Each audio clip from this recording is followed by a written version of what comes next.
नमस्कार विद्यार्थी मित्रांनो, जर तुम्ही आयटीआयचा फॉर्म भरलेला असेल तर आता तुम्हाला ऑप्शन फॉर्म भरता येत नसेल तर तुम्हाला त्याच्या आधी डॉक्युमेंट व्हेरिफिकेशन करायचं आहे।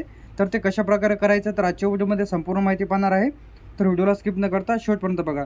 तर सर्वात पहिले तुम्ही आयटीआयचा फॉर्म भरल्यानंतर जर तुम्ही आयटीआयचा फॉर्म आधी काही भरलेला नसेल तर घरबसल्या तुम्ही तुमच्या मोबाईलवरून आयटीआयचा फॉर्म भरू शकता न चुकता। तर ते कशाप्रकारे भरायचं यावरती सविस्तर व्हिडिओज तुम्हाला आपल्या चॅनलला बघायला मिळेल। तर इथून जे आपण आपली जे काही रजिस्ट्रेशन कॅन्डिडेट लॉगिन यावरती क्लिक करायचं आहे। त्यानंतर आपण जे फॉर्म भरता वेळेस जे काही रजिस्ट्रेशन नंबर आपल्या जे काही मोबाईल नंबरवर आलेला असेल ते टाकून त्यानंतर कॅप्चा टाकून इथं तुम्हाला लॉग इनवरती क्लिक करायचं। तर मी माझा रजिस्ट्रेशन नंबर आणि पासवर्ड आणि कॅप्चा टाकून लॉग इनवरती क्लिक करणार आहे। लॉग इनवरती क्लिक केल्यानंतर आपली जी काही प्रोफाईल आहे ती ओपन होऊन जाईल। त्यानंतर जर तुम्ही फॉर्म भरलेला असेल तर तुमचं जे काही स्टेटस आहे ते तुम्हाला इथे दिसेल। त्यानंतर ॲडमिशन ॲक्टिव्हिटीज यावरती क्लिक करून तुम्हाला इथून ऑप्शन फॉर्म भरता येणार आहे। तर ॲप्लिकेशन फॉर्म याच्या खालीच ते ऑप्शन फॉर्मचं ऑप्शन इथं येणार आहे। तर ते कशा प्रकारे येईल तर तुम्हाला सर्वात पहिले जे इथं तुमचं जे काही स्टेटस आहे तर न्यू अपडेटनुसार तुम्हाला अशा प्रकारचं दाखवेल। तर आपलं जे काही ॲप्लिकेशन फॉर्म स्टेटस तुम्हाला कंप्लीट दाखवत आहे। तर अशा प्रकारचं जर तुम्ही फॉर्म भरलेला असेल तर दिसेल।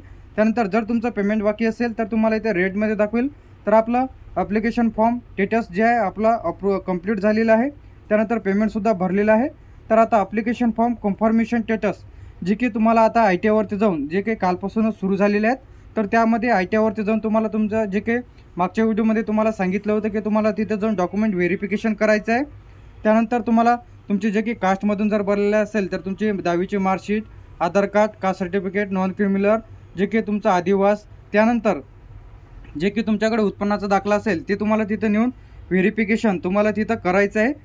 जर तुम्ही आयटीआयमध्ये जाऊन व्हेरिफिकेशन केलेलं नाही तर तुम्हाला इथं ऑप्शन फॉर्म भरता येणार नाही। तर लवकरात लवकर तुम्ही जर आयटीआयचा फॉर्म भरलेला असेल तर आयटीआयमध्ये जाऊन तुम्ही तुमचं डॉक्युमेंट व्हेरिफिकेशन इथून करून घ्या।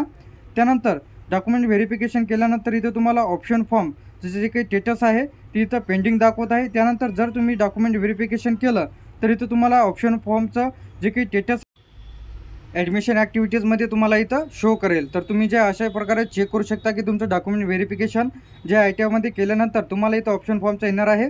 तर लवकरात लवकर तुम्ही जर तुमचं डॉक्युमेंट व्हेरिफिकेशन केलेलं नसेल तर लवकरात लवकर करून घ्या। तर इथं तुम्हाला ऑप्शन फॉर्मचं ऑप्शन डॉक्युमेंट व्हेरिफिकेशन केल्यानंतरच येणार आहे।